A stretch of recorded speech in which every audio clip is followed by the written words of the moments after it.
வதந்தி season 2 the mystery of Mani. Sasikumar, Aneka, Aparna Das, Yashwanth இவங்கெல்லாம் நடிச்சு ஆண்ட்ரூஸ் டைரக்ஷன்ல ரீசெண்டா அமேசான் பிரைம்ல ரிலீஸ் ஆன ஒரு வெப் சீரிஸ் தான் இந்த வதந்தி சீசன் 2. இந்த வெப் சீரிஸோட ஸ்டோரி என்ன அப்படின்னா, வணக்கம், நான் ஆனந்த். இந்த வெப் சீரிஸோட ஸ்டோரியே எப்படி இருக்கும் அப்படின்னா, ஆல்ரெடி சீசன் 1 வேற வந்திருக்கு, இப்போ சீசன் 2 வந்திருக்கு. இந்த ஸ்டோரியாவே என்ன இருக்கும் அப்படின்னா, ஏதாவது ஒரு மர்டர் நடந்திருக்கும். அந்த மர்டரை பண்ணது யாரு, எதுக்காக பண்ணாங்க அப்படிங்கிறத போலீஸ் எப்படி ஃபைன் பண்றாங்க அப்படிங்கிற ஒரு கிரைம் இன்வெஸ்டிகேஷன் த்ரில்லர் சீரீஸா தான் இந்த வதந்தியோட சீரீஸே இருக்கும். ஆல்ரெடி 1 அப்படிதான் இருக்கும், இப்போ 2வும் அப்படிதான் இருக்கு. இந்த 2 ஸ்டார்ட் ஆகுற அந்த ஃபர்ஸ்ட் எபிசோட் இருக்கு, டோட்டலா ஒரு 8 எபிசோட் இருக்கு. இல்ல ஃபர்ஸ்ட் எபிசோட் பாத்தீங்க அப்படின்னா, ஒரு மத்திய அமைச்சர் வந்து ஒரு 8 வழிச்சாலையை வந்து திறந்து வைக்கிறதுக்கான அந்த 8 வழிச்சாலையோட இன்னாகரேட் ஃபங்க்ஷன், அதோட அடிக்கல் நாட்டு விழாக்கு வந்து கலந்துக்கிறாரு. அப்படி கலந்துக்கிறப்ப அந்த இடத்துல கொஞ்சம் இடத்த தோண்டி இது பண்றப்ப அந்த இடத்துக்குள்ள வந்து ஒரு எலும்பு கூடு கிடைக்குது. இப்படி ஒரு எலும்பு கூடு இந்த மாதிரியான ஃபங்க்ஷன்ல கிடைக்குது அப்படிங்கிறப்ப இது வந்து ஒரு நேஷனல் லெவல்ல ஒரு பெரிய சென்சேஷனல் நியூஸா மாறிடுது. இப்படி மாறின உடனே இதுக்கு இமீடியட்டா அது என்ன என்கொயரி ஸ்டார்ட் பண்ணணும். அந்த எலும்பு கூடு என்ன, எதுக்கு அங்க வந்துச்சு, எப்படி வந்துச்சு, இது வந்து மத்திய அரசை வந்து மாநில அரசு ஏதாவது வகையில அசிங்கப்படுத்த நினைக்கிறாங்களா அப்படிங்கிற மாதிரியும், இல்ல யார் இந்த வேலையை பார்த்தது, இப்படி முக்கியமான ஃபங்க்ஷன்ல யார் இப்படி பண்ணா அப்படிங்கிற ஒரு கேள்வியில இந்த இது ஆரம்பிக்குது. இந்த கேஸோட ஐஓ இன்வெஸ்டிகேஷன் ஆபீசர் தான் சசிகுமார். அவர் இந்த கேஸை எப்படி ஃபைன் பண்றாரு, எப்படி கண்டுபிடிக்கிறார், யாரு பண்ணா, யார் அந்த எலும்புக்கூடு, அந்த எலும்புக்கூட வந்து எப்ப கொன்னாங்க, எலும்புக்கூடா கிடக்கு உடம்பே இல்லாம எலும்புக்கூடு மட்டும் இருக்கு, அப்ப கொன்னு எத்தனை வருஷம் ஆச்சு அப்படிங்கிற ஃபுல் டீடைல்ஸையுமே எப்படி சசிகுமார் ஃபைன் பண்றாரு அப்படிங்கிற ஒரு பக்காவான ஒரு சீட்டெட்ஜடு ஒரு கிரைம் த்ரில்லர் சீரிஸ் தான் அந்த சீரிஸ். அப்படியே அந்த 8 எபிசோடு பாத்தீங்க அப்படின்னா, ஃபர்ஸ்ட் எபிசோட்ல இருந்து அப்படியே ஒவ்வொரு எபிசோடும் அந்த ஒவ்வொரு எபிசோடு முடிகிற அந்த இடமும் அந்த கட் ஆகிற பாயிண்ட் இருக்குல்ல, ஃபர்ஸ்ட் எபிசோடு பினிஷ் ஆகிற அந்த பாயிண்ட் அடுத்த எபிசோட் பாக்குறதுக்கான அந்த ஒரு எக்ஸைட்மெண்ட் நமக்கு கொடுக்குது. எந்த இடத்துலயுமே படம் சீரிஸ் வந்து கொஞ்சம் கூட ஒரு அவுட் ஆஃப் ஜோன் போற மாதிரியோ, நமக்கு கொஞ்சம் போர் அடிக்கிற மாதிரி கிடையவே கிடையாது. அடுத்தடுத்து ஏதாவது போய்கிட்டே இருக்கு, முடிச்சு போட்டுக்கிட்டே இருக்காங்க, திரும்ப அவுக்குறாங்க.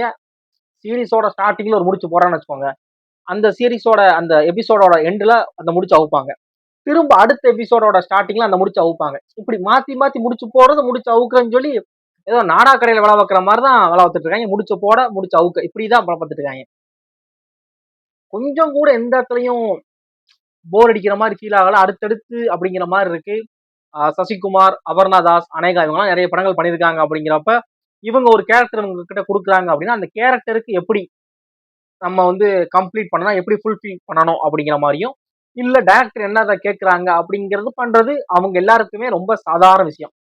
இதுல அவங்க எப்படி நடிச்சிருக்காங்க, சூப்பர் நடிச்சிருக்காங்கன்னு சொன்னா அது வந்து ரொம்ப அவங்களோட இதை வந்து நம்ம இது பண்ற மாதிரி இருக்கும். ஏன்னா சசிகுமார் சார்லாம் பல படங்கள் நடிச்சிருக்காங்க, பல படங்கள் டைரக்ட் பண்ணிருக்காங்க. அப்படிங்கிறப்ப அவர் சூப்பரா நடிச்சிருக்காரு அப்படின்னு சொல்றதே தப்பு, அதெல்லாம் பண்ணக்கூடாது.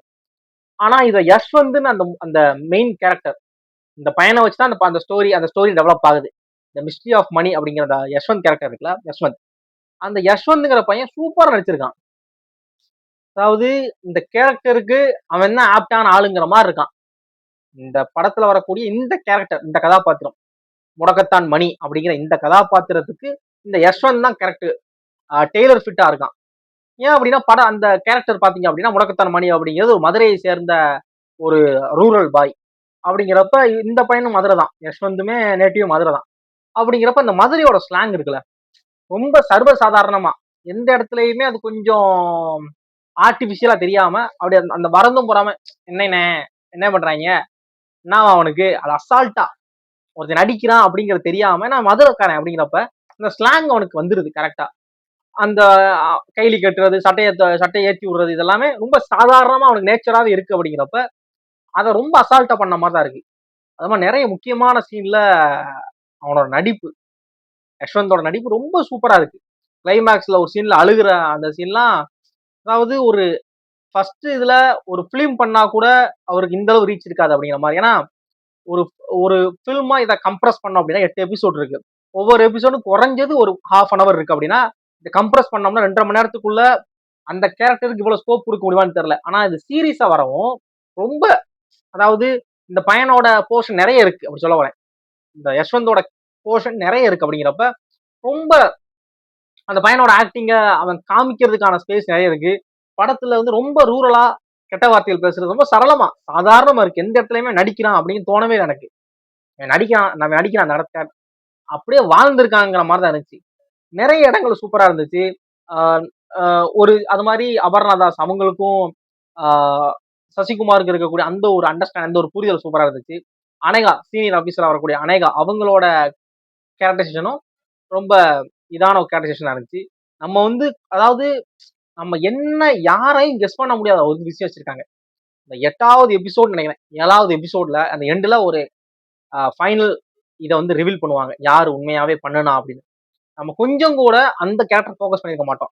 இந்த கேரக்டர் தான் கொலை பண்ணிருக்கோம், இவங்க தான் இறந்திருக்காங்க அப்படின்னு கொஞ்சம் கூட கெஸ் பண்ணிருக்க மாட்டோம். அந்த மாதிரி ஒரு ஜோனுக்குள்ள இருந்துச்சு. அப்படியே போய்கிட்டே இருக்கு. அம்மா ஏன்னா நிறைய வெப்சைட் இந்த மாதிரி கிரைம் த்ரில்லர்லாம் பார்த்துருக்கோம் அப்படிங்கிறப்ப நமக்கு என்ன தோணும் அப்படின்னா இவனாத்தான் இருக்கும். ஏன்னா இவன் தான் ரொம்ப சாதாரணமா இருக்கும். அப்ப அவனாத்தான் இருக்கும். இல்ல இவனாத்தான் இருக்கும். இல்ல அவனாத்தான் இருக்கும் சொல்லி இவனா ஒருத்தனை நம்ம கொஞ்சம் பார்த்துக்கிட்டே இருப்போம். நிறைய நிறைய வெப்சீரிஸ் பாத்தீங்கன்னு வச்சுக்கோங்களேன், ரொம்ப சாதாரணமா ஒருத்தன் இருப்பான். அவன் எல்லா தப்பையும் பண்ணிருப்பான் கடைசி காமிக்கிறப்ப. அந்த மாதிரி இது இருக்கும்னு பார்த்தா அப்படிலாம் எதுவுமே இல்லை. டோட்டலா கொஞ்சம் கூட நம்ம சர்வேலன்ஸ்ல இல்லாத ஒரு ஆளு தான் குற்றவாளியா காமிக்கிறாங்க. இவன் தான் எல்லா வேலையும் பார்த்தது, இவன் என்ன அதுக்கு காரணம் அப்படிங்கிற காமிச்சது எல்லாமே சூப்பரா இருந்துச்சு. ரொம்ப ராவா இருக்கு. கெட்ட வார்த்தைகள்லாம் ரொம்ப சரளமா சாதாரணமா இருக்கு. வெட்டுக்கூத்து எல்லாமே ரொம்ப சாதாரணமா இருக்கு. அந்த வெட்டுறது இது பண்றது ரொம்ப சாதாரணமா ஒரு ரூட்டடா இருக்கு. ஒன்ஸ் என்னால ஒரு கேரண்டி கொடுக்க முடியும் அப்படின்னா நீங்க அதை ஸ்டார்ட் பண்ணிட்டீங்க அப்படின்னா கண்டிப்பா எந்த இடத்துலயுமே உங்களுக்கு போர் அடிக்காது. நல்லா என்ஜாய் பண்ணுவீங்க. சில கெட்ட வார்த்தைகள் மட்டும் இருக்கு. அதை மட்டும் ஃபேமிலியோட பாக்குறீங்கன்னா கொஞ்சம் அதை மட்டும் கொஞ்சம் யோசிச்சுக்கோங்க. ஏன்னா கெட்ட வார்த்தைகள் ரொம்ப ஓப்பனா இருக்கு. அது மாதிரி கொஞ்சம் கூட எதிர்பார்க்காத பயங்கரமான சர்ப்ரைஸ் இருக்கு. ஸ்டன் ஆயிருவீங்க. அதுக்கு நான் உறுதி. என்னால கேரண்டி கொடுக்க முடியும். பாருங்க. பார்த்துட்டு உங்களோட இதை சொல்லுங்க. நம்மளே லேட்டா தான் ரிவ்யூ போஸ்ட் பண்ணியிருக்கோம்.